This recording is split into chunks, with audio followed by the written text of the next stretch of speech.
ವೀಕ್ಷಕರೇ, ಶಿಕ್ಷಕರೇ, ಪೋಷಕರೇ, ಯಾರೆಲ್ಲ ಈ ವಿಡಿಯೋನ ನೋಡ್ತೀರೋ ಅವರೆಲ್ಲರಿಗೂ ಇದು ಬನ್ನೇರುಘಟ್ಟದಿಂದ ಲಿಂಗಸೂರಿಗೆ ಹೋಗುವಂಥ ದಾರಿ.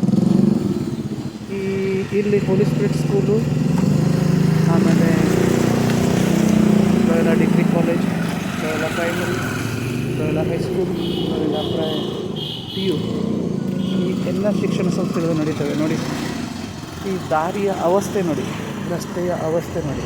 ಪ್ರತಿ ಮಳೆ ಬಂದಾಗ ರಿಪೇರಿ ಕೆಲಸ ಮಾಡ್ತಾರೆ, ಹೀಗೆ ಆಗ್ತದೆ.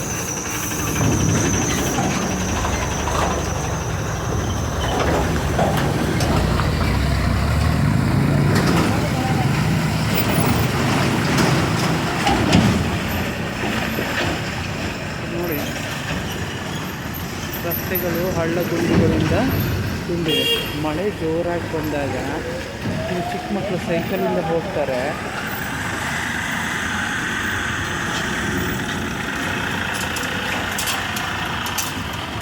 ಅಮ್ಮಂದಿರು ಮಕ್ಕಳನ್ನು ತಗೊಂಡು ಬ್ಯಾಗು ಮಕ್ಕಳು ಎಲ್ಲ ಹಿಡ್ಕೊಂಡು ಇಲ್ಲಿ ಮಕ್ಕಳನ್ನು ಡ್ರಾಪ್ ಮಾಡೋಕ್ಕೆ ಬರ್ತಾರೆ.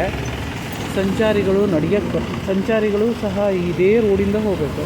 ನೋಡಿ ಇಲ್ಲಿ ಕಸದ ಗುಡ್ಡೆ ಇದೆ. ಈ ಕಸದ ಗುಡ್ಡೆಯಿಂದಾಗಿ ಏನಾಗಿದೆ, ಇಲ್ಲಿ ಫುಟ್ಪಾತಲ್ಲಿ ಓಡಾಡೋದಕ್ಕೆ ಆಗೋದಿಲ್ಲ. ನೋಡಿ ಅಲ್ಲಿ ಬೈಕ್ ಸವಾರರು ಎಷ್ಟು ಕಷ್ಟಪಡ್ತಾ ಇದ್ದಾರೆ ಅಂತ ಹೇಳಿ. ಇಷ್ಟು ಹಾಳುಗೆಟ್ಟು ಹೋಗಿದೆ. ನಮ್ಮ ದಿವ್ಯ ನಿರ್ಲಕ್ಷ್ಯತನ ನೋಡಿ ಎಷ್ಟು ಕೆಟ್ಟದಾಗಿದೆ ಅನ್ನೋದು. ಈ ವಿಡಿಯೋನ ಎಷ್ಟು ಸಾಧ್ಯವೋ ಅಷ್ಟು ಇದನ್ನು ಶೇರ್ ಮಾಡಿ, ಸಂಬಂಧಪಟ್ಟ ಅಧಿಕಾರಿಗಳು ಇದನ್ನು ನೋಡಿಬಿಟ್ಟು ಇಲ್ಲಿ ಮಕ್ಕಳ ಸುರಕ್ಷತೆಯಿಂದ ಕೂಡಿದಂತಹ ಸಂಚಾರ ಮಕ್ಕಳದಾಗಲಿ ಅಂತ ಹೇಳಿ ನಾನು ಬಯಸ್ತೇನೆ.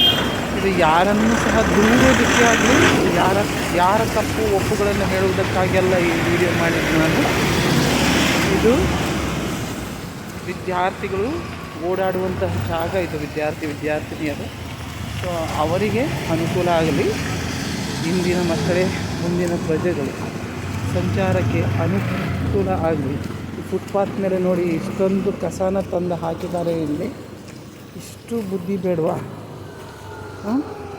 ಮತ್ತು ಈ ಫುಟ್ಪಾತ್ಗಳೆಲ್ಲ ಕಿತ್ತು ಹೋಗಿದೆ. ಇದು ಫುಟ್ಪಾತ್ ಕಿತ್ತು ಹೋಗಿದೆ. ಇದ್ರ ಮೇಲೆ ನಡೆಯೋದಕ್ಕೆ ಭಯ. ಇದು ಯಾವ ರೀತಿ ಹಿಂಗೆ ಕಿತ್ತೋಗಿದೆಯೋ ಏನೋ, ಎಲ್ಲಾದರೂ ಕೆಳಗಡೆ ಬಿದ್ದು ಹೋಗ್ಬಿಡ್ತಾರೋ ಅಂತ ಭಯ. ಅದಕ್ಕೆ ಸಂಬಂಧಪಟ್ಟವರು ಕೂಡಲೇ ಇದನ್ನು ಪರಿಗಣಿಸಿ ಇದನ್ನು ಸರಿಪಡಿಸಿ